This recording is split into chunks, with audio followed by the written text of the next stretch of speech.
இந்த டைரியை படிக்கிறதுக்கு முன்னாடியே இந்த உமாவை மீட் பண்ணி ஹீரோ லவ் பண்ண ஆரம்பிச்சிருவான். அந்த ஹாஸ்பிட்டல்ல சீரியஸா அட்மிட் ஆன நம்ம ஹீரோ அங்க குணமாகியும் அப்பாவுக்கு பிடிக்காதனால வீட்டுக்கே போகாம ஒரு கடையில வேலை செஞ்சுக்கிட்டே அவன் பேஷனை ஃபாலோ பண்ண ஆரம்பிக்கிறான். அப்பதான் இந்த பொண்ணையுமே பார்த்திருப்பான். அந்த பொண்ணை பார்த்தா அதே டைம்ல ஒரு மியூசிக் கான்சர்ட்ல இவனுக்கு வாய்ப்பு கிடைச்சிருக்கும். ஸோ அந்த பொண்ணை லக்கியான வச்சு லவ் பண்ணவும் ஆரம்பிக்கிறான். நெக்ஸ்ட் டே அந்த பொண்ணை திரும்பவும் பார்த்து ஃபாலோ பண்ணி பேசவும் ஆரம்பிக்கிறான். அப்ப ஓடி வரும்போது மார்க்கெட்ல நிறைய பொருளை தட்டி விட்டு வந்திருப்பான். ஸோ அதனால ஃபாலோ பண்ணிட்டு வராங்க.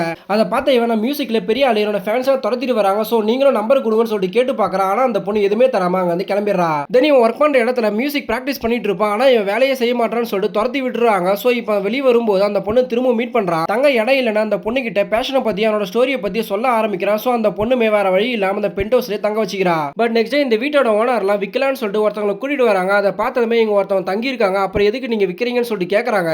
அதை கேட்ட இவங்க இந்த வீட்டுல யாருமே தங்களை எம்டியா தான் இருக்குன்னு சொல்றாங்க. ஆனா உமான்ற பொண்ணு இங்க தங்கி இருக்கான்னு சொன்னதுமே அந்த உமான்ற பொண்ணு எப்போ இறந்துட்டா, நீங்க என்ன அந்த பொண்ணை பத்தி பேசிட்டு இருக்கீங்கன்னு சொல்லிட்டு கேட்கறாங்க. அப்பதான் ஹீரோ ஷாக் ஆகுறான். ஆனா இவன் நம்பாம அந்த மார்க்கெட்ல இருந்து துரத்திட்டு வந்தவங்க கிட்ட போய் கேட்கறான். பட் அவன் நீ தனியா தான் பேசிட்டு இருந்த, நீ பைத்தியமா இருப்பேன்னு சொல்லிட்டு நான் போயிட்டேன்னு சொல்றாங்க. தென் இவன் ஒர்க் பண்ணும்போது அந்த பொண்ணு அந்த கடைக்கு எதிரில தான் பார்த்திருப்பா. சோ சிசிடிவி கேமரா போய் செக் பண்ணலாம்னு சொல்லிட்டு பாக்குறான். பார்த்தா இவன் யாருமே இல்லாத தனியா தான் பேசிட்டு இருக்கா. இப்பதான் அந்த பொண்ணு இறந்த விஷயத்தை நம்புறான்.